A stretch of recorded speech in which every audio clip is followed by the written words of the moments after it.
Silverhurst laissait entrer les intempéries. C'était la première chose que l'on apprenait sur la maison. Et au printemps de 1818, c'était la seule chose sur laquelle tout le comté était d'accord. La grande façade était faite de 300 pieds de pierre pâle, percée de 41 fenêtres. Derrière cette façade, dans la longue galerie du premier étage, 11 seaux étaient alignés au milieu du sol. On aurait dit une rangée d'enfants attendant d'être inspectés.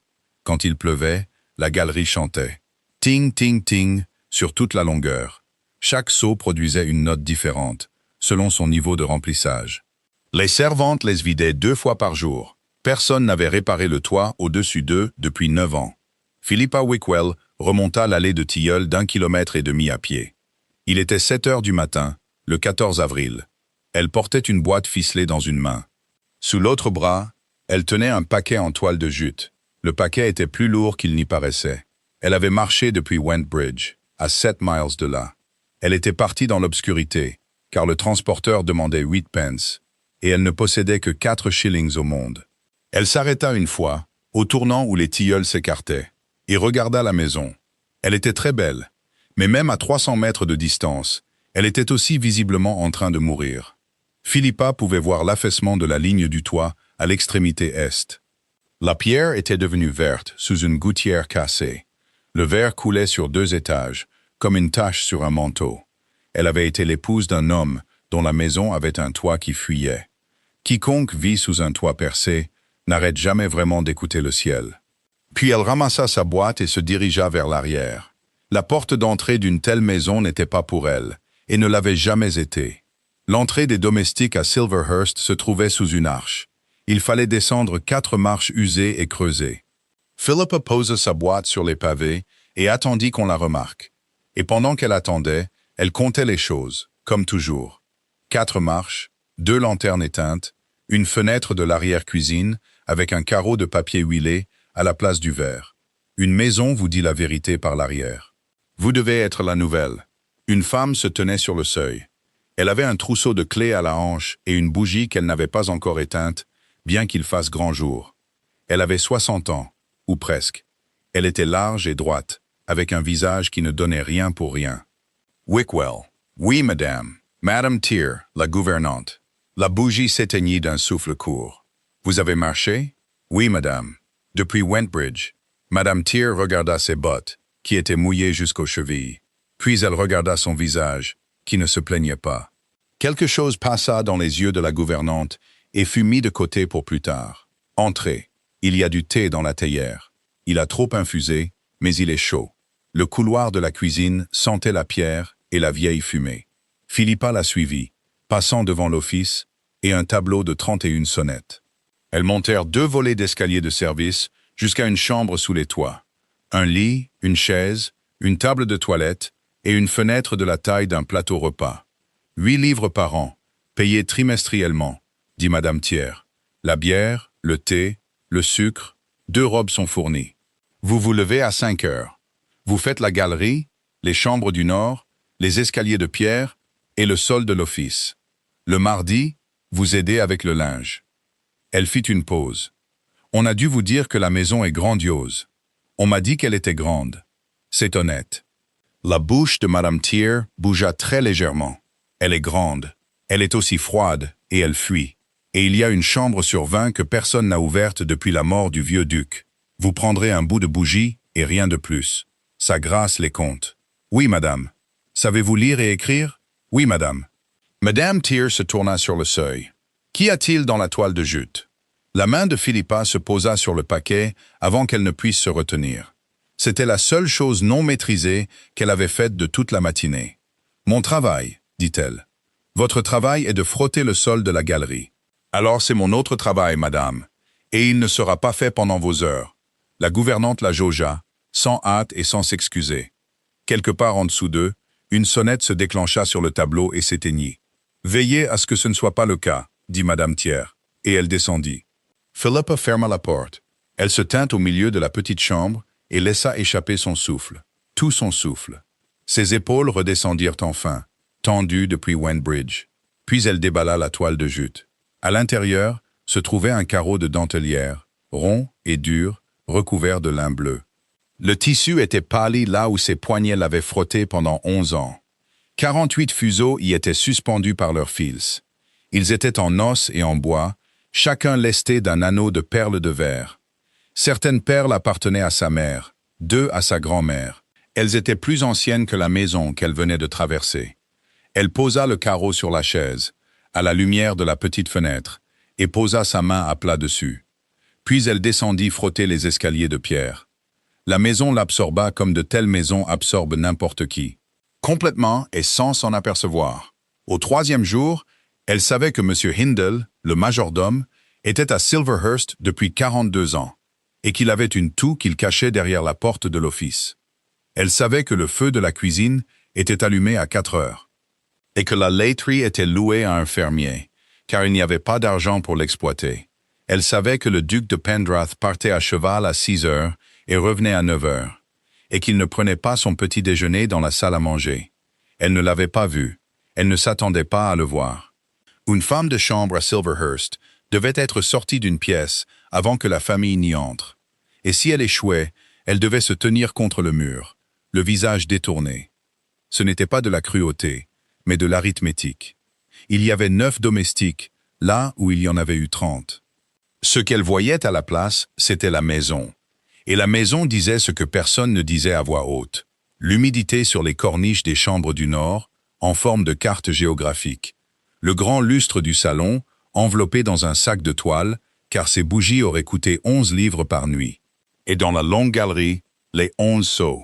Et au-dessus d'eux, un plafond de fruits et de rubans en plâtre, devenant mou comme un biscuit trempé.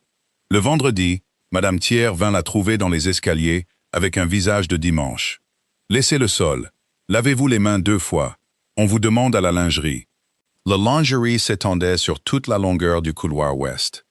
Des armoires jusqu'au plafond. Tout sentait la lavande et le fer froid. Sur la longue table, étalée sur des draps de toile, se trouvait la dentelle de la maison. Philippa s'arrêta sur le seuil. Elle avait été dans le commerce. Elle s'était tenue dans une salle d'achat à Wentbridge avec 60 femmes attendant sous la pluie dehors. Elle connaissait le prix de chaque chose sur cette table, à 1 shilling près. De la Flandre, 2 barbes et une paire de manchettes, faites lorsque la grand-mère du dernier duc était une jeune fille. Un volant de Bruxelles, de 3 mètres de long. Du point ground du comté même, une bordure faite dans l'ancien style traîné que personne de moins de 50 ans ne pouvait plus travailler. Et au bout de la table, plié dans du papier bleu, car le papier bleu garde le blanc-blanc, un voile de baptême. Sa grâce a décidé, dit Madame Thiers d'une voix de pierre, que la dentelle doit être vendue. Il y avait déjà une jeune femme à la table, d'environ 17 ans, avec des mains rouges. Nell, dit Madame Thiers. Nell Faby, voici Wickwell. Nell l'a plié en 2. Sinon, ça ne rentre pas dans la boîte, dit Nell. Philippa regarda le pli et garda la bouche fermée. C'est ce qu'elle s'était promis sur la route de Wentbridge. Elle y parvint le temps de 3 respirations. Chaque pli est une cassure, dit-elle. En 6 mois, un pli dans une vieille dentelle est une ligne. En 2 ans, c'est une déchirure. Elle devrait être roulée sur du papier, jamais pliée. Et le papier ne doit pas être imprimé. Le papier imprimait la marque. Les 2 femmes la regardèrent. « Et comment une femme de chambre sait-elle cela ?» dit Madame Thiers. « Parce que je n'ai pas toujours été une femme de chambre, madame. » La gouvernante laissa cela en suspens. Elle avait une façon de ne pas poser de questions qui valait plus que de la gentillesse. « Monsieur Batteridge vient de Wentbridge mercredi pour l'estimer, dit-elle. Alors, roulez-la sur du papier uni. Vous avez jusqu'à mardi soir. » Philippa travailla sur la dentelle pendant 4 jours, à la fin de ses journées, quand les sols étaient faits. Elle dépliait, elle regardait et elle roulait. Elle ne se pressait pas, car c'est en se pressant que la dentelle se perd. Et le dimanche soir, seule dans la lingerie avec 2 bouts de bougie, elle arriva au voile de baptême. Elle ouvrit le papier bleu et le souleva à la lumière. Ses mains s'immobilisèrent. Il avait 100 ans, et c'était la plus belle chose de la maison. Du point ground travaillé en une seule pièce, de 7 pieds sur 4, avec une série de petites couronnes dans la bordure. Une femme sans nom les avait mises là, pour le plaisir de les mettre là. Et il était déchiré. Quelqu'un, un jour, peut-être lors d'un baptême ou dans une armoire, l'avait accroché. Il y avait une déchirure de 9 pouces de long dans un coin du fond. et le fond était la partie la plus fine, celle qui prend 100 heures à faire. La déchirure avait ouvert 3 des couronnes. Philippa s'assit sur le tabouret de la lingerie, le voile sur ses genoux. Intact, il valait 120 livres à Londres, peut-être plus, pour le bon acheteur. Déchiré, Batteridge l'appellerait de la marchandise endommagée. Il offrirait 30 livres pour le lot, et serait dans son droit. Elle le savait, car elle avait vu le frère de son mari le faire pendant des années. Personne ne lui avait demandé. Personne dans la maison ne savait même qu'elle en était capable. Alors elle monta dans la chambre sous le toit et alla chercher son carreau. Au printemps de 1812, dans la salle d'achat de Wentbridge, un jeune homme avait observé ses mains pendant un quart d'heure avant de regarder son visage. Elle avait 18 ans. Elle était entrée avec le travail de sa quinzaine, enveloppée dans un tissu. 1,5 m de point ground. Elle avait attendu son tour derrière Madame Underhill et la vieille Sarah de Hollingsett. Et quand son tour vint, elle le posa sur le comptoir noir pour que la lumière le traverse. Charles Wickwell avait 22 ans et était le fils de son père. Il avait une façon de passer son pouce le long d'un bord qui ne vous disait rien sur le fait qu'il l'aimait ou non. Qui a fait ça? Moi, seul. Oui. Combien de temps? 11 jours. Il regarda ses mains, puis son visage, et quelque chose en lui prit une décision qu'elle prit pendant 4 ans pour de l'amour. « Vous m'apporterez votre travail à moi, dit-il. Pas à mon père. Répondez-moi. » Elle se maria en avril de l'année suivante, dans une robe grise, car le gris était pratique, avec de la dentelle au poignet qu'elle avait faite elle-même dans les 15 jours précédant le mariage. Tout le monde disait qu'elle avait extrêmement bien réussi. Sa mère le disait. Sa mère le croyait. Sa mère avait fait de la dentelle pendant 40 ans pour 11 pence le mètre. Et elle mourut l'hiver suivant le mariage, croyant que sa fille ne travaillerait plus jamais à la lueur des bougies. Il fallut 3 ans à Philippa pour comprendre ce que son mari avait réellement vu à travers ce comptoir. Ce n'était pas son visage, et ce n'était pas ses mains. C'était les 11 jours. Il lui fallut 4 nuits pour réparer le voile. Elle travailla de 10 heures du soir à 2 heures du matin dans la lingerie. C'était la seule pièce de la maison où une bougie à cette heure ne surprendrait personne, puisque le linge était sa responsabilité. Elle fabriqua son propre fil en dédoublant un morceau de vieux point pris sur une manchette déchirée. Un fil neuf se serait vu sur le fond comme une cicatrice blanche sur son visage. Elle posa le carreau sur ses genoux. Elle piqua une bande de parchemin avec le motif du fond, comptant les trous sur le voile lui-même. Le vieux comptage, 4 et 4 et 4. Et puis ses mains firent ce qu'elle faisait depuis qu'elle avait 9 ans. Il y a un son à la dentelle au fuseau. C'est un petit cliquetis de bois, comme une horloge, qui a décidé de se presser. Et en dessous, il n'y a rien du tout. Croiser, tordre, croiser. L'esprit va dans un endroit très calme. C'est la raison pour laquelle elle avait survécu à plusieurs épreuves. La 4e nuit, à 1 heure du matin, elle termina la dernière des 3 couronnes. Elle coupa le fil avec ses dents, car les ciseaux laissent une meurtrissure. Elle tint le coin à la lueur de la bougie. Il fallait le savoir. Il fallait le tenir à la lumière. Et il fallait le chercher. Sinon, c'était un voile de 100 ans avec une bordure de 100 ans. Intact, et valant chaque shilling de ses 120 livres. Elle le roula dans le papier uni. Elle le mit dans l'emballage bleu au bout de la table, là où il était. Elle ne le dit à personne. Elle monta, se lava le visage à l'eau froide, dormit 2 heures. Et à 5 heures, elle était dans les escaliers de pierre avec un seau. Elle était dans l'escalier de service le mardi soir, portant un broc d'eau chaude vers les chambres du nord. C'est là qu'elle entendit le duc de Pendrath prononcer la phrase, que tout le comté répéta pendant 1 an. L'escalier de service de Silverhurst monte à l'intérieur du mur du petit salon. Il y a une porte dérobée sur le demi-palier, tapissée comme le mur, pour que les domestiques aillent et viennent sans être vus. Ce soir-là, elle était entr'ouverte de 2 pouces, car le bois avait gonflé avec le printemps humide.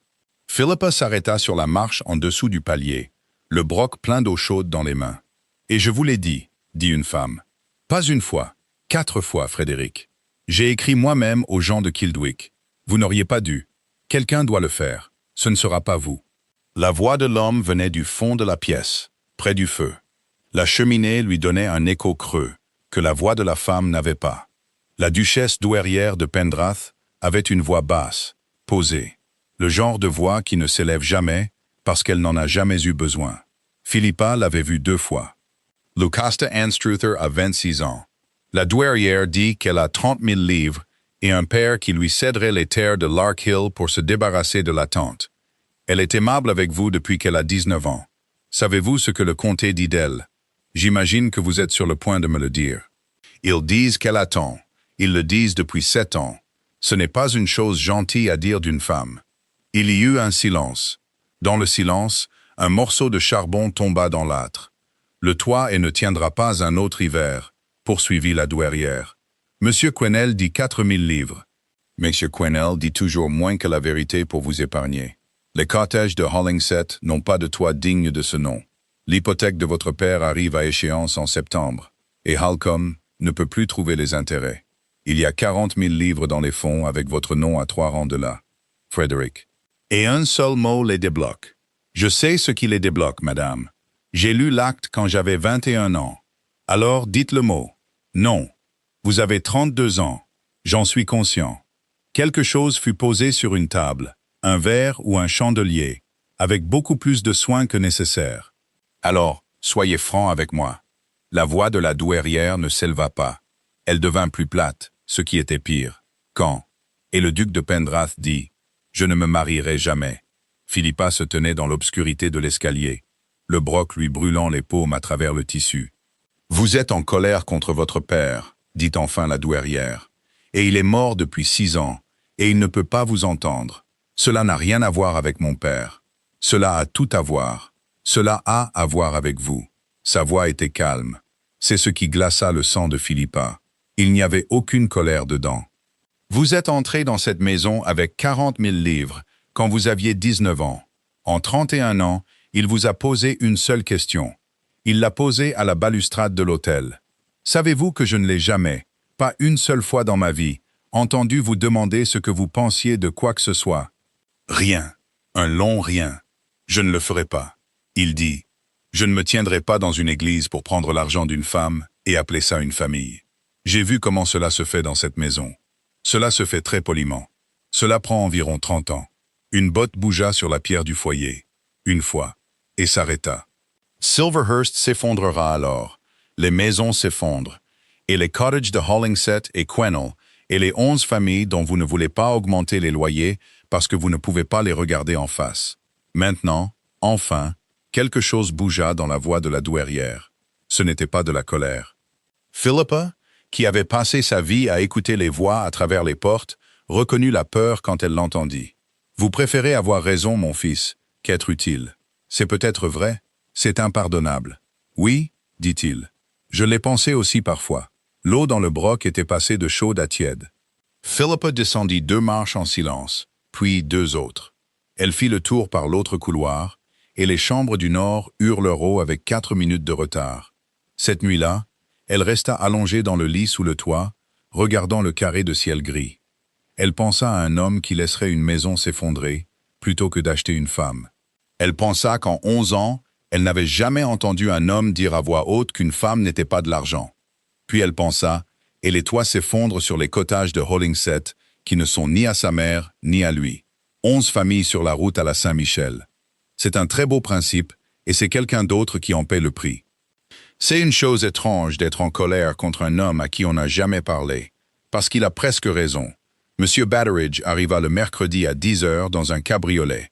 Il avait une mallette en cuir et une paire de lunettes qu'il gardait dans son gilet, et utilisait comme une arme. La dentelle était de nouveau étalée dans la lingerie. La duchesse douairière monta elle-même, ce que personne n'avait prévu. Madame Thiers se tenait derrière sa chaise. Nell Ferby et Philippa se tenaient contre les armoires, car il faut 2 paires de mains pour soulever un volant, et personne ne le soulève par un coin. Philippa connaissait Batteridge depuis qu'elle avait 15 ans. Il payait ce qu'une chose valait pour lui, ce qui est une somme différente de ce qu'elle vaut, et il ne prétendait jamais le contraire. Le Bruxelles est à la mode, cependant. La mode revient à moitié prix. Il retourna les manchettes. Le Flandre est piqué sur les bords. C'est l'humidité de cette maison, votre grâce, sauf votre respect. La maison est consciente de l'humidité, dit la douairière. Il arriva enfin au papier bleu. Il déroula le voile de baptême sur le drap de toile, et Philippa regarda un homme d'affaires oublié qu'il en était un. Il tendit un doigt et ne le toucha pas tout à fait. Il y avait un voile dans cette famille, dit-il. dont mon père m'avait parlé. Il ne l'a jamais vu. Il sortit ses lunettes. Il disait qu'il était déchiré. Il était déchiré, dit Madame Thiers. Je le sais déchiré depuis 30 ans. Battridge porta le coin à la fenêtre. Il resta là longtemps, la lumière traversant 100 ans de fil. Puis il fit une chose que Philippa avait vu des marchands de dentelle faire peut-être 4 fois dans sa vie. Il enleva ses lunettes, pour être sûr que ses yeux ne l'aidaient pas. Qui a réparé ça? Personne ne répondit.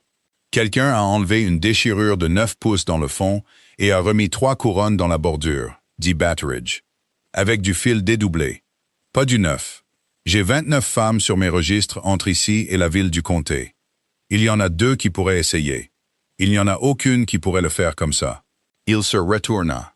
Madame, je vais être honnête avec vous. Et mon père me traiterait d'idiot.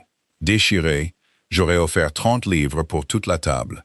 En l'état, je vous en donne 180, et j'aurai ce voile à Londres d'ici vendredi. La duchesse douairière ne bougea pas. Madame Thiers, dit-elle, qui a eu les clés de cette pièce? Je les ai eues, votre grâce. Une pause de la durée exacte. Et Wickwell a eu la dentelle depuis vendredi dernier. Toutes les têtes dans la pièce se tournèrent. Philippa se tenait le dos contre l'armoire, les mains croisées dans son tablier. Ses mains étaient la seule partie d'elle qui risquait de la trahir. « Venez ici, dit la douairière. » Philippa s'approcha. « Votre nom, Philippa Wickwell, votre grâce. Vous avez fait ça et vous ne l'avez dit à personne. Pourquoi? » C'était une vraie question, posée par une femme qui n'en posait pas beaucoup. Et Philippa y répondit exactement. « Parce que je n'étais pas sûr de pouvoir le faire avant que ce ne soit fait, madame. Et parce qu'une femme de chambre qui dit ce qu'elle sait faire est une femme de chambre qu'on juge prétentieuse. » Quelque part derrière elle, Nell fit un petit bruit. La douairière prit son temps pour la regarder, comme elle l'aurait fait pour une facture. C'était une petite femme avec des yeux bleus très froids. Il y avait quelque chose dans son visage que Philippa ne put lire alors, et ne comprit que bien plus tard, dans une autre pièce, un autre jour. « Monsieur Battridge, dit la douairière en se détournant, vous prendrez le volant de Bruxelles, les manchettes et les barbes à votre estimation pour ces pièces. Le voile n'est pas à vendre. Madame, c'est un voile de baptême, Monsieur Battridge. Cette famille n'en a pas fini avec lui. » Elle sortit. La porte de la lingerie se referma derrière elle, avec la douceur particulière d'une porte fermée par quelqu'un qui ne claque jamais rien. Philippa resta où elle était.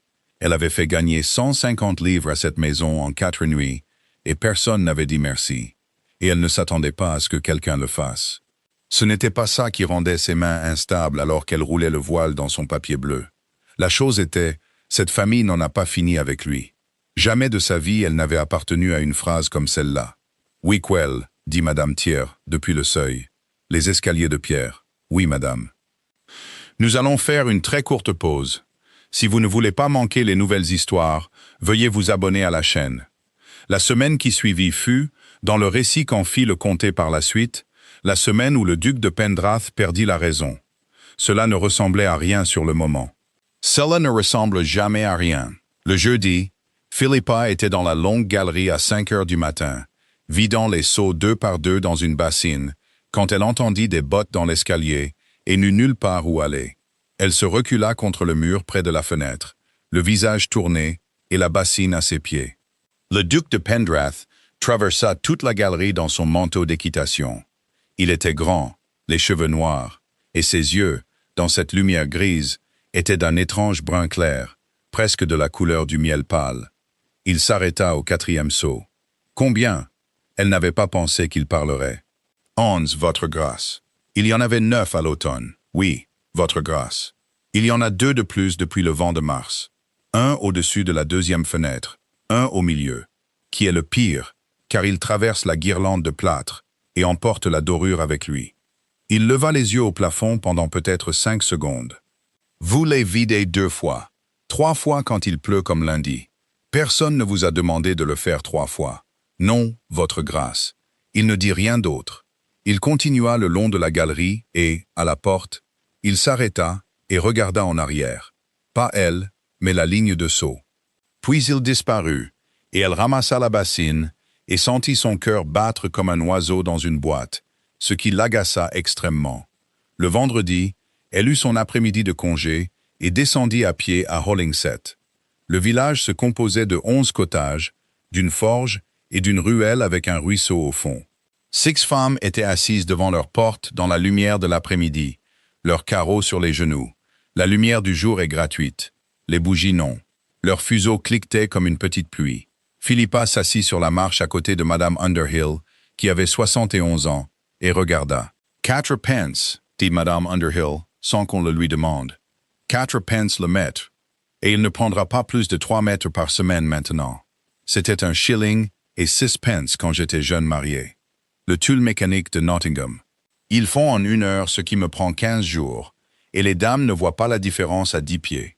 Elle ne semblait pas amère. Elle ressemblait à une femme lisant la météo. Ma mère a élevé 4 enfants avec ce carreau. Je ne peux pas subvenir à mes propres besoins. Ils ne peuvent pas faire de point ground, dit Philippa. Pas le vrai fond, pas les remplissages. Ils peuvent faire du tulle, et le tulle est un fond. Quelqu'un doit encore y mettre les fleurs. Quelqu'un dans le Buckinghamshire. Pas quelqu'un d'ici. Pourquoi pas ici? Les fuseaux de Madame Underhill s'arrêtèrent. Parce qu'il n'y a personne pour l'enseigner, ma fille. La vieille Sarah est morte. Mes yeux sont finis pour le fond fin. Nell Ferby a les mains pour ça, et elle est là-haut à la maison à frotter. Et quand elle aura 30 ans, elle aura des mains de laveuse, et ce sera tout. Philippa remonta la longue allée de tilleuls dans la dernière lueur du jour.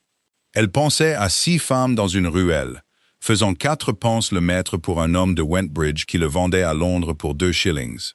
Elle pensait qu'elle avait passé 2 ans à être prudente et discrète, et que la prudence ne l'avait jamais nourrie.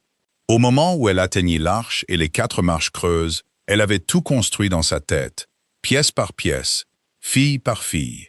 Le mardi 28 avril, à 9 heures du soir, M. Hindell vint dans la salle des domestiques, le visage soigneusement vide. Wickwell. Sa grâce vous demande à la bibliothèque. La bibliothèque de Silverhurst mesurait 40 pieds de long, et cette nuit d'avril, elle contenait très peu de choses.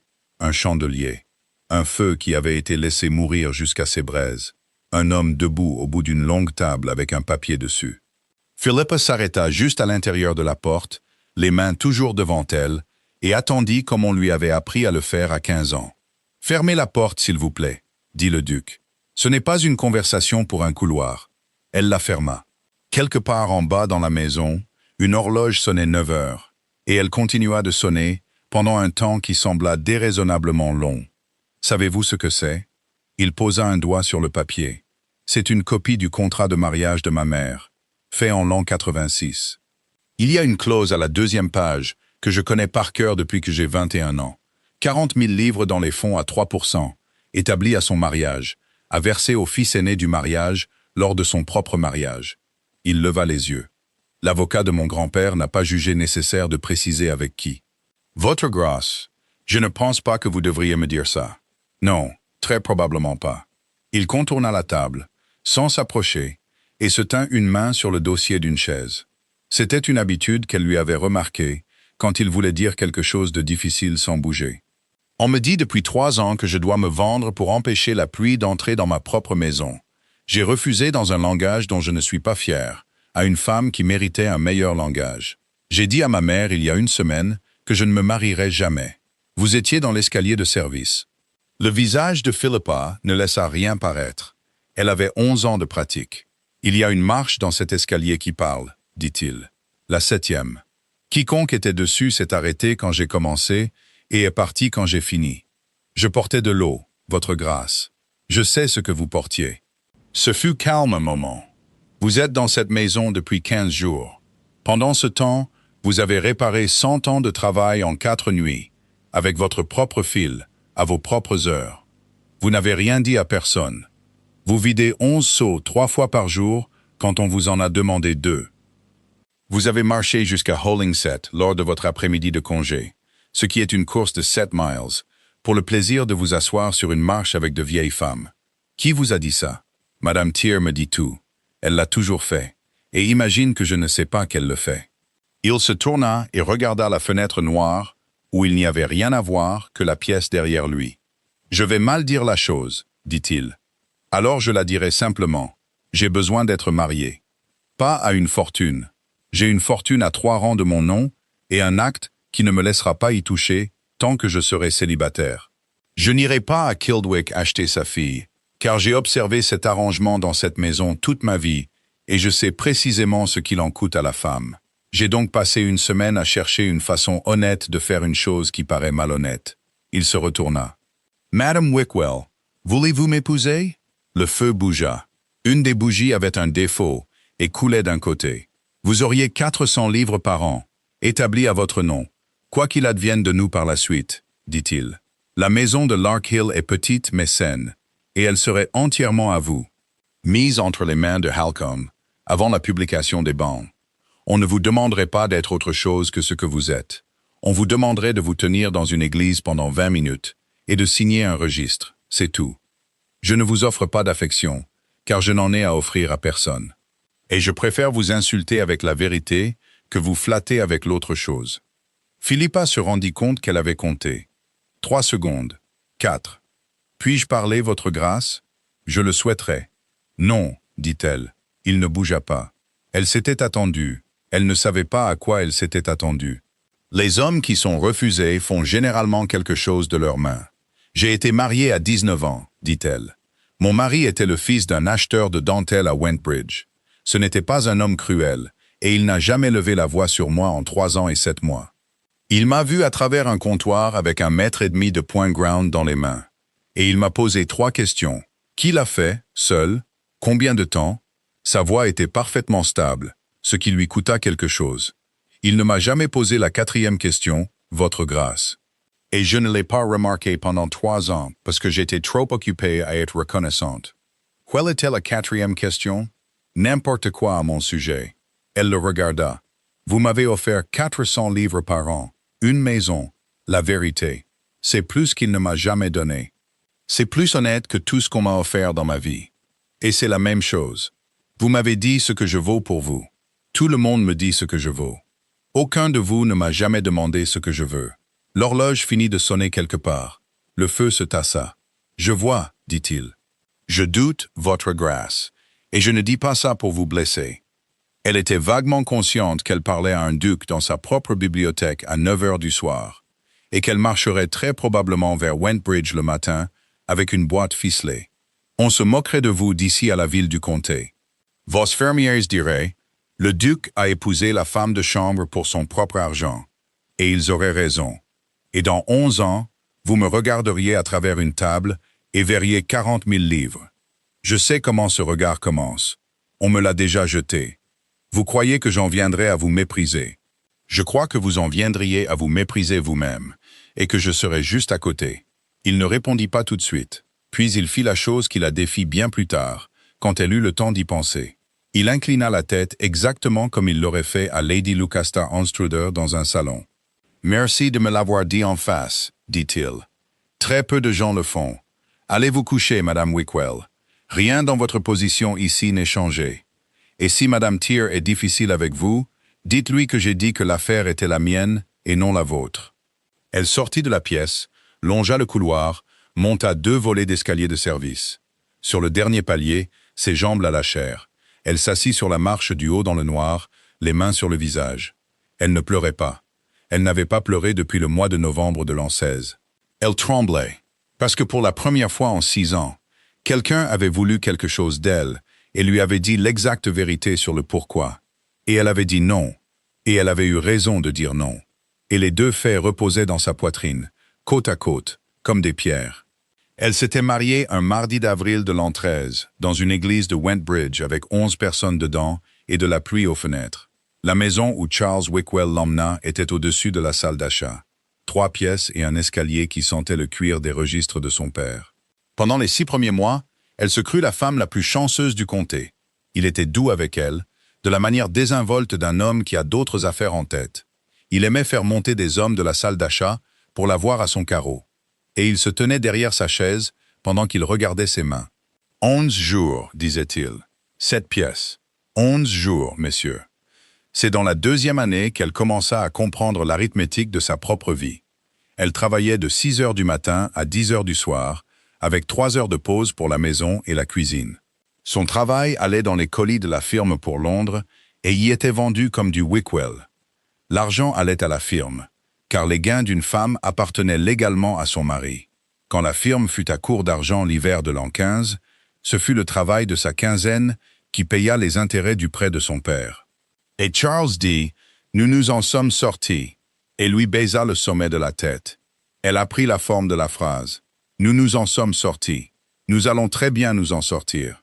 Nous devons avoir encore 2 mètres d'ici vendredi, ma chérie. » Il y a une solitude particulière à être la moitié d'un nous qui ne se retourne jamais pour vous poser une question. Il tomba malade en octobre de l'an 16, d'une inflammation des poumons. Il mourut en novembre, à l'âge de 25 ans, en lui tenant la main, s'excusant pour le dérangement. C'était le pire après. Il n'avait pas été un monstre, il avait été un jeune homme parfaitement ordinaire qui avait épousé une paire de mains et ne l'avait jamais remarqué. Et il n'y avait absolument rien à lui pardonner et rien à faire de ce qu'elle ressentait.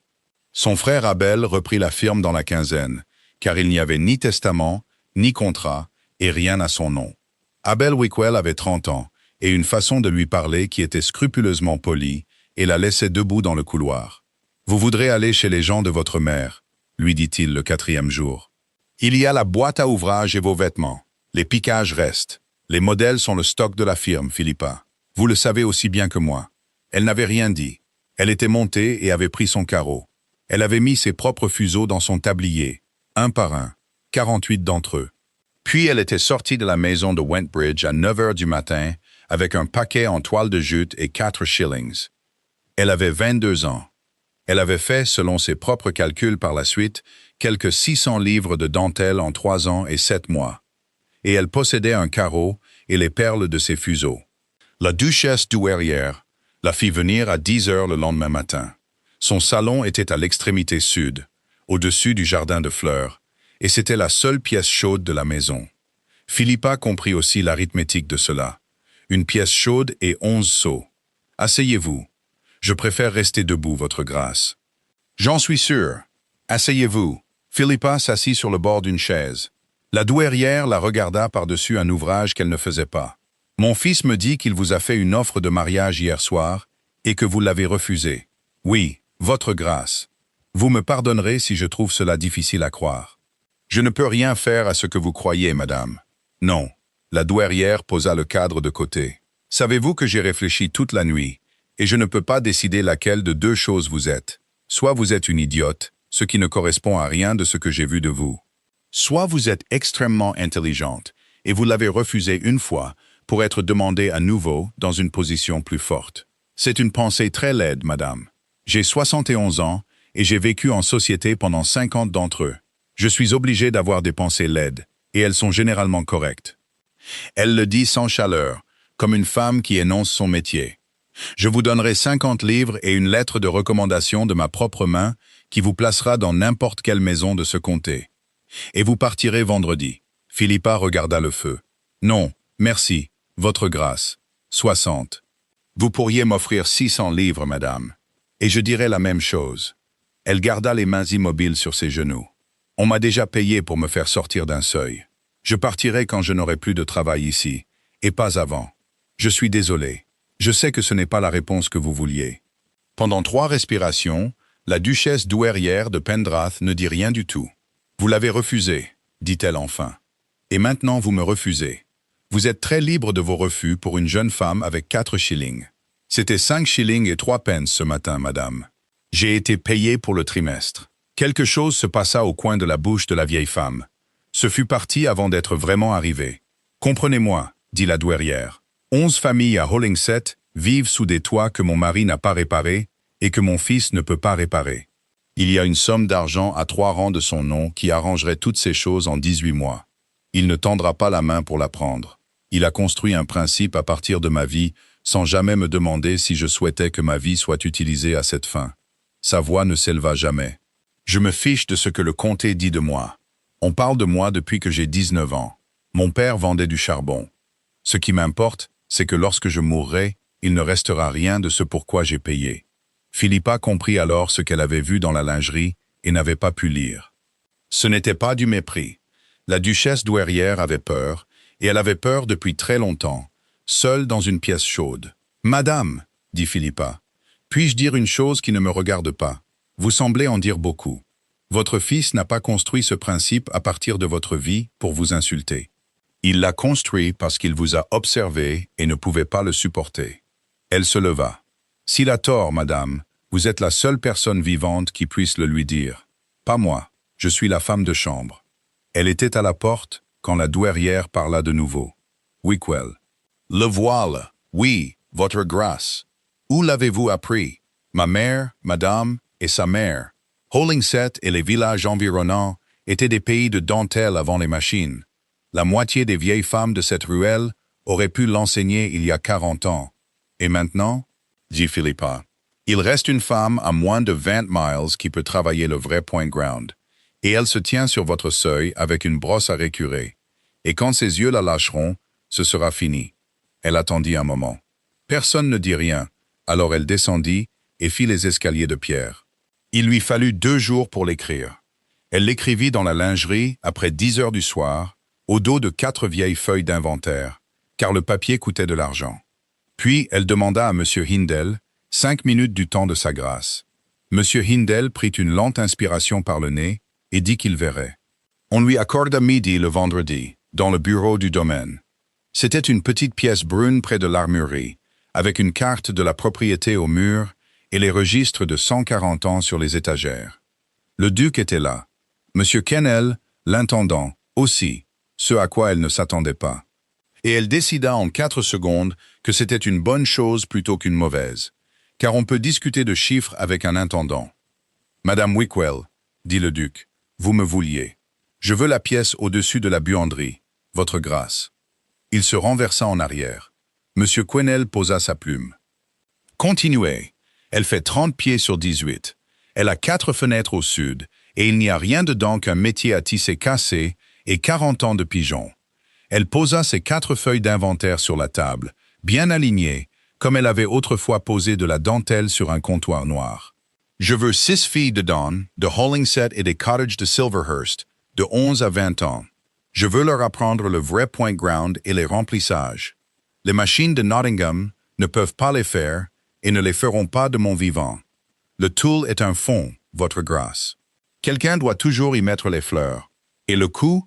38 livres la première année. Tout est sur la deuxième feuille. Les carreaux et les fuseaux, je peux les avoir des vieilles femmes pour rien, car leurs yeux sont finis. Le fil est la grosse dépense. Il faut le fin d'Anvers, et il n'y a pas d'économie à faire sur du mauvais fil. Du parchemin pour les piquages, des bougies, et je ne veux pas qu'on les lésine. Une fille qui se ruine les yeux à 14 ans n'est utile à personne à 20 ans. Du charbon pour l'hiver. Le retour? Rien la première année. 12 livres peut-être la deuxième, quand on pourra faire confiance aux 2 meilleurs pour une bordure. Elle le regarda fixement. 60 à 80 la troisième. 200 la cinquième, si vous me laissez la vendre moi-même à Londres et non par un acheteur. L'acheteur prend 5 parts sur 6. C'est là que tout l'argent de ce métier est parti depuis 40 ans. Monsieur Quesnel dit doucement. 200 livres ne répareront pas le toit est, Madame Wickwell. Non, monsieur. Rien de ce que je peux faire ne réparera le toit est. Elle ne le quitta pas des yeux. Mais dans 5 ans, il y aura 11 femmes dans cette vallée qui ne seront pas à la charge de la paroisse. Et leur argent vous paiera un loyer. Et le loyer est la seule chose sur ce domaine qui ait jamais réparé quoi que ce soit. Il y eut un silence dans la pièce brune. « Pourquoi ?» dit le duc. « Votre grâce, on ne vous a rien refusé ici, et on ne vous a rien donné non plus. Vous auriez pu aller à Nottingham et gagner 12 shillings par semaine dans le commerce du tulle avec ses mains. Pourquoi cette maison ?» Philippa songea à mentir. Cela aurait été facile et assez convaincant. « Parce que votre mère a vendu 3 pièces de dentelle pour payer un toit et n'a pas voulu vendre la 4e, dit-elle. Et parce que vous lui avez dit que vous laisseriez tout s'effondrer plutôt que de vous vendre. Ce que j'ai trouvé être un très beau discours, et très coûteux. Je ne tiens pas à voir l'un ou l'autre de vous avoir raison, votre grâce. Je préférerais que le toit soit réparé. » M. Quesnel fit un bruit et le transforma en tout. Le duc de Pendrath lut les 4 feuilles d'inventaire 2 fois. Puis il prit la plume, écrivit quelque chose au bas de la deuxième et la repoussa sur la table. « 38 livres, dit-il. Quesnel les trouvera sur l'argent du bois. Vous aurez la pièce. Et le feu de la buanderie est plus proche que vous ne le pensez, ce qui vous fera économiser un shilling par semaine en charbon. Une condition. Votre grâce, vous ne le ferez pas la nuit, après les sols. Il croisa son regard pour la première fois depuis qu'elle était entrée dans la pièce. Vous le ferez à la place des sols. Nell Fabi vient avec vous. Et Madame Tyr peut embaucher 2 filles du village pour frotter à 7 livres, ce qu'elle me demande depuis la Chandeleur, et qu'elle arrêtera maintenant de me demander. Philippa resta parfaitement immobile. Merci, dit-elle. Ne me remerciez pas. C'est la chose la moins chère qu'on m'ait offerte en 3 ans. Il regardait déjà la carte sur le mur. Madame Wickwell, est-il vrai qu'une femme peut devenir aveugle à ce travail? Pas aveugle, votre grâce. Mais le fond fin à la lueur des bougies enlève la vue de près des yeux à 50 ans. Et alors vous travaillez le grossier, et êtes payé le prix du grossier. Elle s'arrêta à la porte. C'est pourquoi je veux les 4 fenêtres au sud. L'atelier de dentelle ouvrit le 11 mai. Il pleuvait. Elles balayèrent 8 brouettes de fientes de pigeons et d'orties mortes, blanchirent les murs à la chaux en 2 jours, et installèrent les tréteaux sous les fenêtres, là où il y avait de la lumière.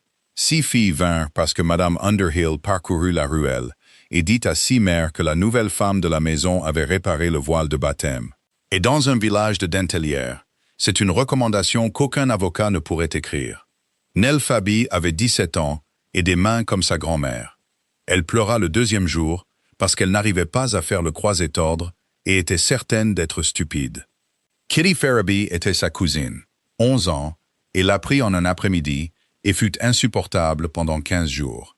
Betsy et Hannah descendirent des cottages de Silverhurst. Dorcas Lloyd marchait 2 miles dans chaque sens depuis l'autre bout de Hollingshead et ne fut jamais en retard, une seule fois en 5 ans.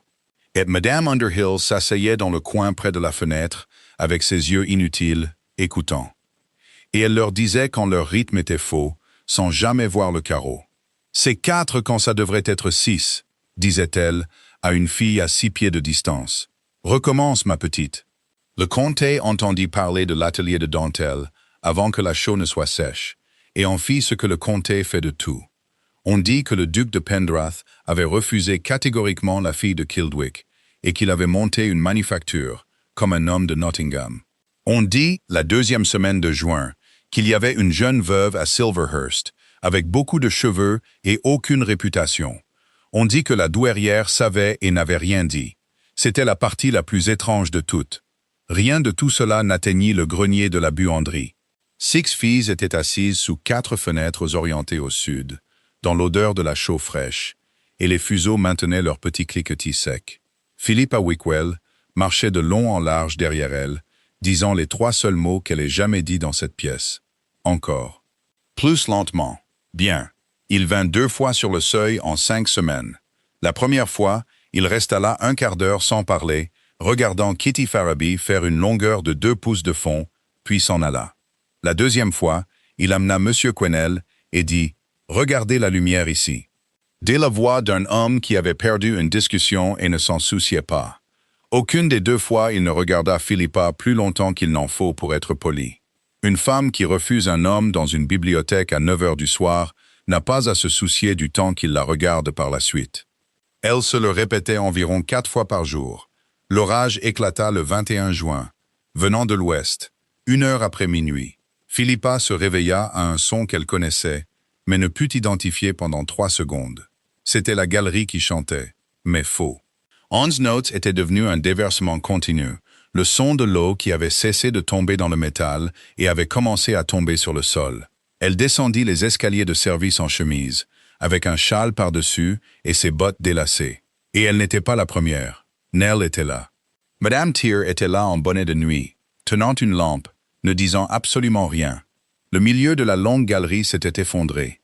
8 pieds de plafond en plâtre, la guirlande, le ruban, les 2 colombes en plâtre qu'un homme avait faites en l'an 1640 gisaient en morceaux mouillés sur le sol. Au-dessus, c'était le plein air noir et le dessous du toit. Et la pluie tombait en une colonne dans laquelle on aurait pu se laver. « Les tableaux », dit Madame Tyr. Elles s'occupèrent d'abord des tableaux. 6 d'entre eux décrochés du mur en 4 minutes, transportés 2 par 2 jusqu'au salon. Les cadres étaient glissants. L'eau coulait des coins inférieurs. Le duc entra par la porte du fond, une lanterne dans une main et la bâche de l'écurie sur l'épaule, en chemise et culotte, déjà trempée jusqu'aux os. Hindle, l'échelle jusqu'à la coursive du toit, la longue. Il était calme, rapide et pas du tout poli, ce qui fut la première fois que Philippa l'apprécia sans réserve. Nell, les draps de l'armoire. Tous. Madame Thiers, ramenez ma mère dans sa chambre et restez avec elle 3 minutes, puis revenez. Et moi, votre grâce? Il la regarda à travers les ruines du plâtre de ses ancêtres. Savez-vous grimper? Je suis déjà monté sur un toit. Alors apportez la lanterne et ne la laissez pas tomber. La coursive du toit de Silverhurst est une gouttière en plomb de 3 pieds de large entre 2 pentes, avec un parapet en pierre à l'avant et une chute de 50 pieds derrière. Sous la pluie, à 2 heures du matin, c'était une rivière. Philippa s'agenouilla avec la lanterne dans le vent pendant que le duc de Pendrath trouvait le trou avec ses mains. Une feuille de plomb de la taille d'une porte s'était soulevée et enroulée comme le couvercle d'une boîte. En dessous, les planches étaient pourries comme une éponge, et toute la pluie de l'ouest s'engouffrait là. Depuis combien de temps ça dure? 9 ans, dit-il. C'était un travail d'un shilling en l'an 9. C'était 4 livres en l'an 12. C'est 4000 maintenant, et je n'ai pas 4000. Il tira la bâche. Tenez le coin là, contre la pierre. Quand je dis de mettre votre poids dessus, ils travaillèrent pendant 2 heures. Ils fixèrent la bâche avec un pot de cheminée cassé, un pied de biche et une bonne demi-centaine de livres de plomb en vrac. 2 fois, le vent s'engouffra dessous et la lui arracha des mains. Et les 2 fois, il la rattrapa. Il se coupa la paume sur le bord du plomb dans la 2e heure, assez gravement pour qu'elle la voie noire à la lumière de la lanterne.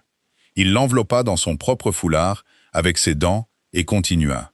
À 4 heures, la pluie cessa. À 4h30, le déversement dans la galerie était devenu un goutte à goutte. Ils descendirent l'échelle dans la galerie. Elle était pleine de domestiques, et les domestiques avaient fait ce que font les domestiques. Tous les seaux de la maison étaient sortis. Les tableaux étaient partis. Le plâtre avait été balayé en 3 tas. Quelqu'un avait mis le propre manteau du duc sur le clavecin. « Monsieur Hindle, dit le duc, de la bière et du pain dans la salle des domestiques pour tout le monde. Et personne ne doit être debout avant 8 heures. » Il s'assit sur le sol de la galerie, le dos contre le mur, en chemise mouillée, au milieu de 200 ans de plafond brisé. Philippa vint s'accroupir à côté de lui, prit sa main et la tourna vers la lampe. « Ça doit être lavé et pansé, votre grâce. Le plomb est sale. Ça ira. Ça ira jusqu'à jeudi, quand votre bras enflera jusqu'au coude et que M. Quesnel devra faire venir le chirurgien de Wentbridge pour l'ouvrir. » Elle déchirait déjà une bande de l'ourlet de sa propre chemise, qui était le seul linge propre dans cette galerie. « Donnez-moi votre main. » Il lui donna sa main. Elle lava la coupure avec l'eau de pluie du seau le plus proche, qui était plus propre que tout le reste dans la maison. Elle la pansa et fit le nœud sur le côté du poignet, où il ne presserait pas. Aucun d'eux ne dit rien. L'aube commençait quelque part derrière le plafond brisé, grise et lente. Elle passait par le trou du toit et se posait sur le sol mouillé en forme de porte. « 9 ans, dit-elle. Pourquoi pas le shilling en l'an 9? Parce qu'en l'an 9, j'avais 23 ans et mon père était vivant. Il regardait le trou. Parce qu'un travail d'un shilling sur la coursive du toit n'est pas une chose dont un duc de Pendrath s'occupe. Parce qu'il y avait un cheval à Doncaster cet automne.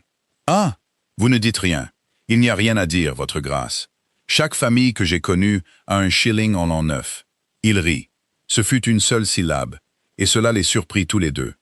Il appuya sa tête contre le mur. « J'allais me marier une fois, dit-il. » Philippa resta parfaitement immobile, comme on reste immobile quand une bête sauvage s'approche de la lumière. En l'an 11, une fille à Bath, 25 ans, sensée, avec un rire que j'aimais beaucoup. Sa famille était contente, la mienne aussi. Il retourna lentement sa main bandée. « Il y a un livre rouge dans la bibliothèque. Chaque famille en Angleterre avec une fille et une dot, imprimée à 16 shillings. Le soir, après avoir parlé à son père, je me suis surpris à l'avoir pris de l'étagère et à l'avoir cherché, pour être certain que sa dot était ce qu'il avait dit. 12 000 livres et les terres du Somerset. N'importe quel homme d'affaires ferait de même, oui, et je ne faisais pas des affaires. J'allais l'épouser. Il le dit d'un ton tout à fait neutre. Je me tenais là, ce livre entre les mains, et j'ai compris que j'étais exactement mon père au même âge. Il n'était pas un monstre non plus, Madame Wickwell. C'est la partie que personne ne croit. C'était un homme agréable qui aimait la chasse, et il a pris 40 000 livres à la fille d'un propriétaire de mine de charbon. Une fois, à sa propre table, avec 14 personnes assises, il a dit qu'on l'avait payé très cher pour regarder ce visage chaque matin. Les mains de Philippa s'arrêtèrent. « Quel âge aviez-vous » ? « 9 ans. Ma mère a continué à servir la soupe. » Il se tut. Elle ne me l'a jamais mentionné, pas en 23 ans. Je l'ai vue recevoir toutes les choses possibles, sauf une question, et elle a été parfaitement correcte à ce sujet. Et je pense que cela a demandé plus de courage que tout ce que je ferai jamais. Et donc vous ne vous marierez jamais. Et donc je ne me fais pas confiance pour me marier, dit-il. Ce ne sont pas les mêmes phrases. Je n'ai jamais dit la deuxième à voix haute auparavant. La lumière se leva. Elle était assise sur le sol d'une galerie en ruine à 4 heures du matin, en chemise mouillée, les cheveux défaits dans le dos et le sang d'un duc sur les doigts. Elle était aussi proche du bonheur qu'elle ne l'avait été en 6 ans. Elle était aussi consciente que c'était une chose extrêmement stupide à être. Les Kildwick vinrent dîner le 4 juillet. Cela avait été arrangé en avril, avant le plafond, et ne pouvait être annulé. La douairière fit ouvrir le salon, enlever le sac de toile du lustre et y mettre pour 11 livres de bougies. C'est une chose à laquelle Philippa pensa longtemps par la suite. À 9 heures, M. Hindell monta à l'atelier de dentelle, où 4 filles travaillaient encore, car la lumière était bonne jusqu'à 10 heures en juillet. Madame Wickwell, les compliments de sa grâce. Vous devez apporter le travail de l'année au salon. Le salon ressemblait, pour un soir, à la maison pour laquelle il avait été construit. Philippa entra par la porte de service avec le travail sur ses 2 bras, sur une longueur de toile. La façon dont on porte la dentelle, jamais pliée. Toute la pièce se tourna. « Voici Madame Wickwell, » dit la duchesse douairière, qui enseigne à 6 de nos filles depuis mai. « Apportez-le ici. 3 mètres de bordure, de 4 pouces de large, du point ground avec une série de petites couronnes. 4 paires de mains, 9 semaines. » Philippa l'étala sur la table du canapé, sous la lumière. Et il y eut cette pause que le bon travail crée dans une pièce. « Mon Dieu, » dit Lord Kildwick, « ce n'est pas anglais. »« Si, my lord. Cela vient d'une ruelle à 2 milles de l'endroit où vous êtes assis. Combien une telle chose rapporte-t-elle? 2 guinées le mètre à Londres, milord, si je le vends moi-même. 14 shillings si je le vends à un acheteur, et que l'acheteur le vend pour 2 guinées. La tante de quelqu'un, une femme confortable en couleur puce, dit agréablement, « Comme c'est entreprenant. Et est-ce que les jeunes personnes apprécient? Je pense toujours que ce genre de travail doit être bien meilleur pour elles que l'oisiveté. Elles sont payées pour ça, madame, dit Philippa. Elles apprécient ça. » Alors Lady Lucasta Anstruther contourna la table et se pencha sur la dentelle, les mains derrière le dos. C'est ainsi qu'une femme regarde la dentelle quand on lui a bien appris. Elle avait 26 ans, grande, avec un visage simple et gentil et beaucoup de sang-froid. « Laquelle est la vôtre » dit-elle. « Aucune, milady. J'ai préparé le piquage et j'ai enseigné le fond.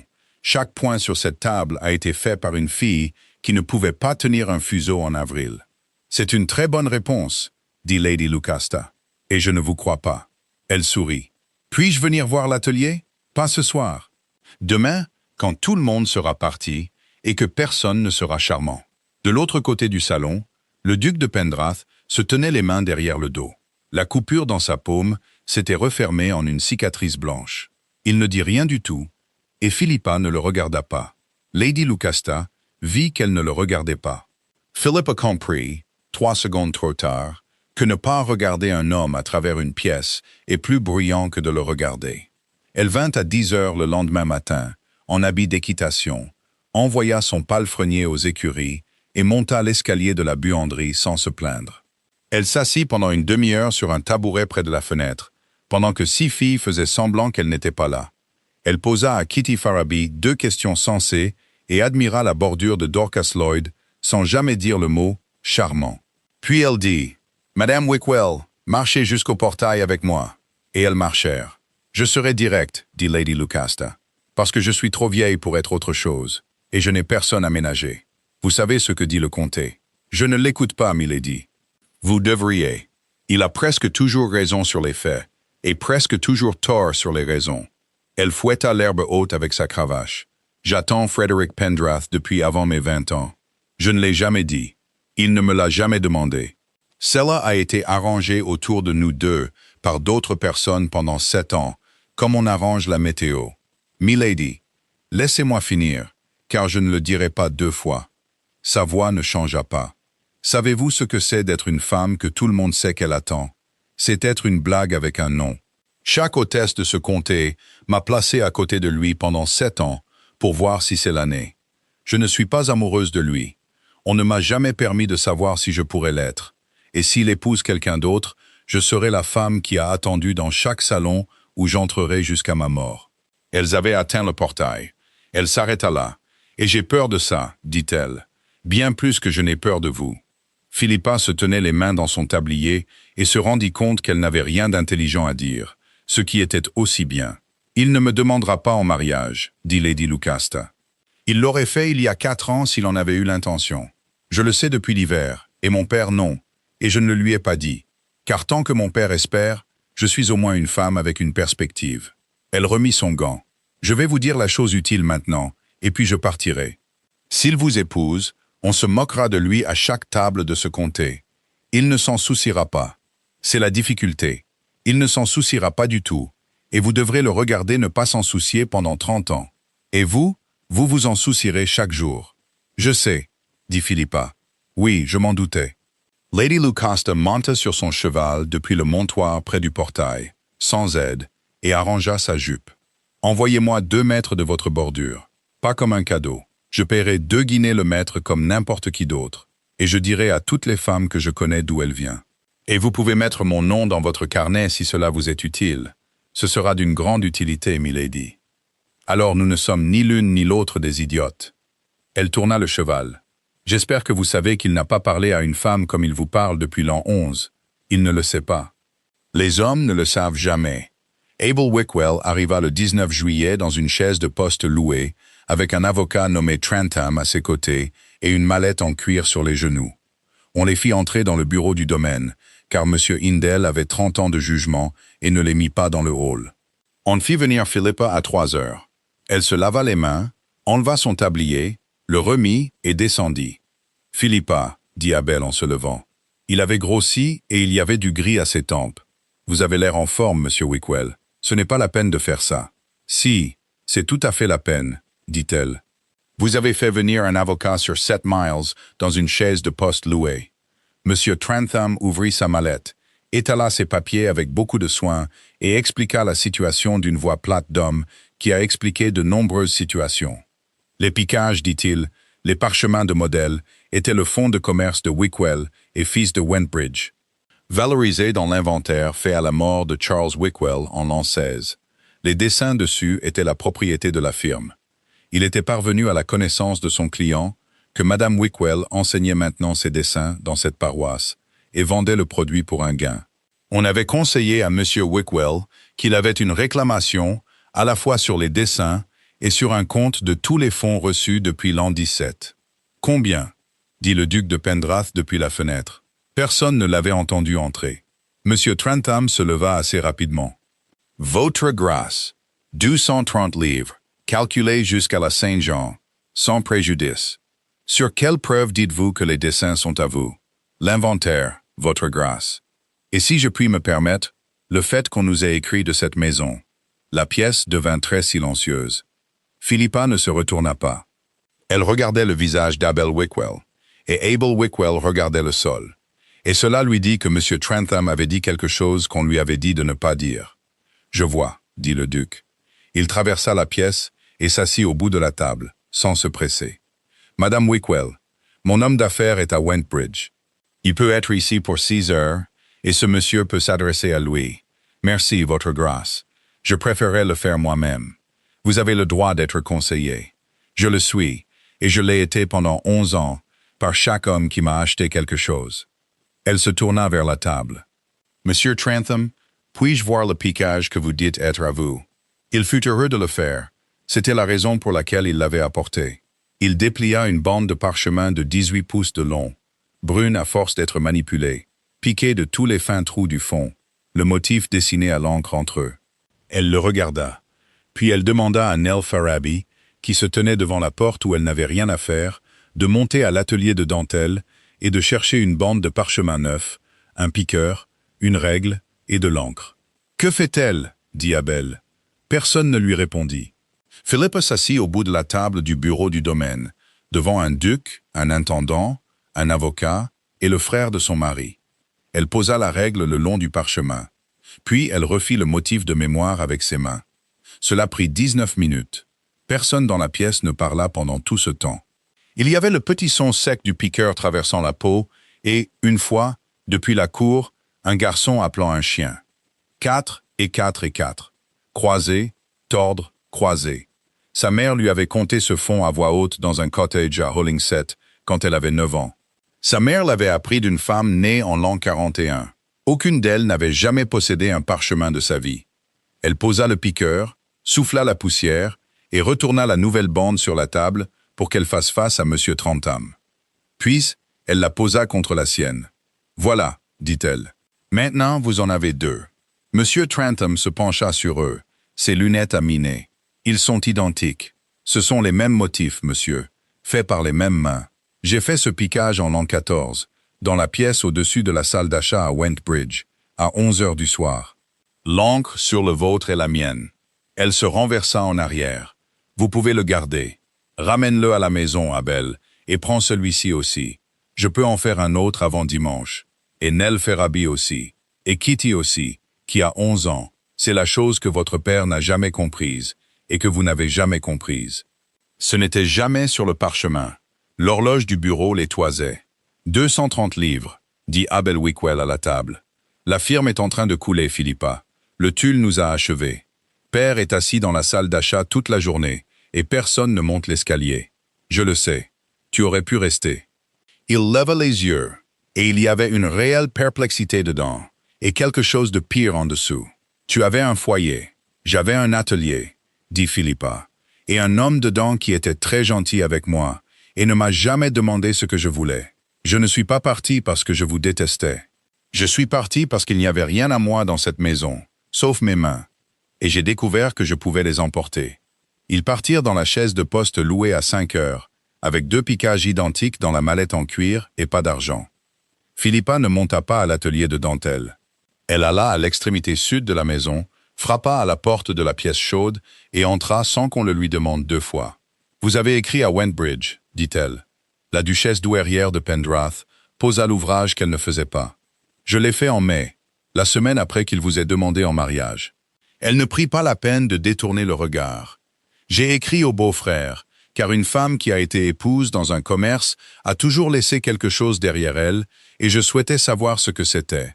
J'ai fait des choses pires que ça dans ma vie, et je les ai mieux défendues. Vous espériez qu'il m'emmènerait. J'espérais qu'il prouverait que vous étiez une menteuse ou une voleuse. Et il n'a prouvé ni l'un ni l'autre. Les mains de la vieille femme étaient parfaitement immobiles sur ses genoux. Il a prouvé que vous aviez été volé à 22 ans, tout à fait légalement, par des gens qui vous aimaient bien. Savez-vous à quoi j'ai pensé depuis mai, Madame Wickwell? J'ai pensé que j'avais été volé à 19 ans, tout à fait légalement, par des gens qui m'aimaient bien, et que tout le monde appelait ça un très grand mariage. Le feu crépitait. Dehors, quelqu'un ratissait le gravier. « Je dirai à mon fils ce que j'ai fait, » dit-elle. « Vous n'aurez pas à le faire. Je n'avais pas l'intention de le lui dire. Non, c'est pourquoi je le ferai. » Quelque chose monta dans les yeux bleus et froids et fut réprimé. « Vous pouvez partir, ma chère, et ne me remercier de rien, car je ne l'ai pas fait pour vous. J'ai découvert assez tard que je ne supporte pas de voir cela se produire 2 fois dans une même maison. Monsieur Halcombe vint de Wentbridge le 11 août avec un clerc et une boîte laquée et resta 3 jours. Le 14, à 11 heures du matin, on demanda à Philippa de venir à la bibliothèque. Elle y alla dans sa robe de travail, car elle n'en avait pas d'autre, et s'arrêta à l'intérieur de la porte. La douairière était là, en noir, près du feu. Monsieur Halcombe était à la table avec la boîte ouverte, son clerc à ses côtés et un document avec 3 sceaux étalés. « Madame Wickwell, dit Monsieur Halcombe, je dois vous lire ceci en présence de témoins. Et vous devez comprendre que c'est fait et ne peut être défait par personne dans cette pièce. » Puis il le lut. C'était un acte de règlement exécuté la veille. La somme de 40 000 livres dans les fonds à 3%, revenant au mariage de Frederick, duc de Pendrath, devait passer immédiatement à des fiduciaires pour Philippa Wickwell, veuve. C'était à elle absolument, pour son usage personnel et séparé, libre du contrôle de tout mari, avec le pouvoir d'en disposer par testament comme elle le souhaitait. La maison en pleine propriété et les 9 acres de Lark Hill lui étaient cédés ce matin-là, sans condition, qu'un mariage ait lieu ou non. Passe au domaine, passe au toit. À elle. Vous comprenez ce qu'il a fait? Dit la douairière quand Halcombe eut fini. Il n'y a rien dedans pour Silverhurst. Si vous l'épousez, cet argent est à vous pour acheter des rubans. Et cette maison continue de pourrir exactement comme aujourd'hui, à moins que vous ne choisissiez autrement. Il s'est fait un homme n'ayant absolument rien à gagner. Et si je ne l'épouse pas? Alors vous êtes une femme de propriété à Lark Hill, avec une école de dentelle et beaucoup d'explications à donner au comté. La vieille femme sourit presque. Ce qui est un meilleur travail matinal que la plupart des femmes n'en obtiennent à 24 ans. Monsieur Halcombe prit son clair et sa boîte hors de la pièce, et la duchesse douairière les accompagna et ferma la porte. Le duc de Pendrath s'était tenu à la fenêtre du fond tout ce temps, sans rien dire. Il traversa la pièce. Il ne s'arrêta pas à la table cette fois, et il ne mit pas ses mains derrière son dos. « En avril, je vous ai dit ce que vous valiez pour moi, dit-il. J'ai passé 4 mois à trouver un moyen de vous poser une question à la place. Et c'était la seule que j'ai pu trouver qui n'avait pas d'argent dedans. » Il s'arrêta à une longueur de bras. « Philippa, que voulez-vous » Une seconde. 2. Elle pensa à une salle d'achat à Wentbridge et à un jeune homme qui lui avait posé 3 questions. Elle pensa à 11 seaux chantant dans le noir et à 6 femmes dans une ruelle à 4 pence le mètre, et à un voile de baptême avec lequel cette famille n'avait pas fini. « Je veux que l'atelier de dentelle soit maintenu, » dit-elle. « Pas comme une faveur, dans les livres du domaine, avec son propre compte, et les filles payées à la pièce au prix de Londres, et que je garde la vente. C'est fait. Je veux la chaise de votre mère près du feu, dans le salon à Noël. Et je veux qu'on lui demande ce qu'elle pense devant les gens. Et je veux que ce soit fait jusqu'à ce que ça cesse d'être remarquable. Cela prendra environ 9 ans. Alors nous ferions mieux de commencer. Sa voix n'était plus tout à fait stable. Et je veux qu'on me pose des questions, pas qu'on soit d'accord avec moi. Qu'on me les pose les jours où j'ai tort aussi, ce qui sera la plupart du temps. Oui, dit-il. Alors oui, dit Philippa Wickwell. Frederick, c'était la première fois qu'elle le disait. Il ferma les yeux une seconde, comme si quelqu'un lui avait posé une main sur la nuque après une longue journée. Puis il rit une fois, prit sa main et la tint comme si c'était la plus belle chose faite dans ce comté. Ce qui, en l'occurrence, était le cas. Ils se marièrent à l'église de Hollingsett le 9 septembre, avec 11 personnes à l'intérieur et un peu plus de 11 à l'extérieur. Elle portait du gris, car le gris est pratique, et parce qu'elle avait découvert qu'elle aimait ça. À ses poignets et à sa gorge, elle portait 4 pouces de point ground, avec une série de petites couronnes, faites par 6 filles dans un grenier de buanderie, dont aucune ne pouvait tenir un fuseau en avril. Lady Lucasta Anstruther vint, se tint au premier rang et laissa le comté la voir le faire. Elle épousa un juge veuf au printemps, alla vivre près de Ripon, et écrit 2 fois par an. Une fois, elle envoya un modèle pour une bordure d'une maison flamande que Philippa garde dans la boîte laquée avec les actes. Le toit fut couvert en octobre pour 4200 livres. La duchesse de Pendrath avança 3000 livres de son propre argent sur un billet à ordre à 4%, rédigé par M. Halcombe, signé par son mari, et remboursé en totalité en l'an 26. Elle a le billet annulé. Elle l'aime bien. Le plafond de la galerie fut refait en plâtre uni, car les colombes en plâtre coûtaient 9 guinées pièce, et elle n'en voulait pas. Il y a 14 filles dans l'atelier de dentelle maintenant, et une deuxième pièce en dessous pour la finition. Et il y a 2 femmes à Hollingsett qui l'ont enseigné à leurs propres filles, ce qui était tout l'intérêt. Le voile de baptême est dans une vitrine en haut des escaliers, où la lumière ne l'atteint pas. Et dans la longue galerie de Silverhurst, dans la fenêtre du milieu, là où se trouvait la guirlande de plâtre, se trouve un simple seau en étain. Il est vide. Il est maintenu poli par une femme de chambre qui pense que c'est une excentricité. Et il n'est jamais enlevé, car la duchesse a donné des ordres à ce sujet. Elle passe devant la plupart des matins en allant à l'atelier de dentelle. Parfois, elle tend une main et touche son bord, comme une autre femme toucherait du bois. La maison ne laisse plus entrer les intempéries. Elle aime qu'on lui rappelle qu'elle le faisait, et qu'elle est venue à pied par la longue allée de Tilleul en avril avec 4 shillings et un carreau, et que personne du tout n'attendait à la porte. Merci d'avoir écouté l'histoire jusqu'au bout. Dites-nous de quelle ville vous nous regardez et ce que l'histoire vous a fait ressentir. N'oubliez pas de vous abonner pour ne pas manquer les nouvelles histoires.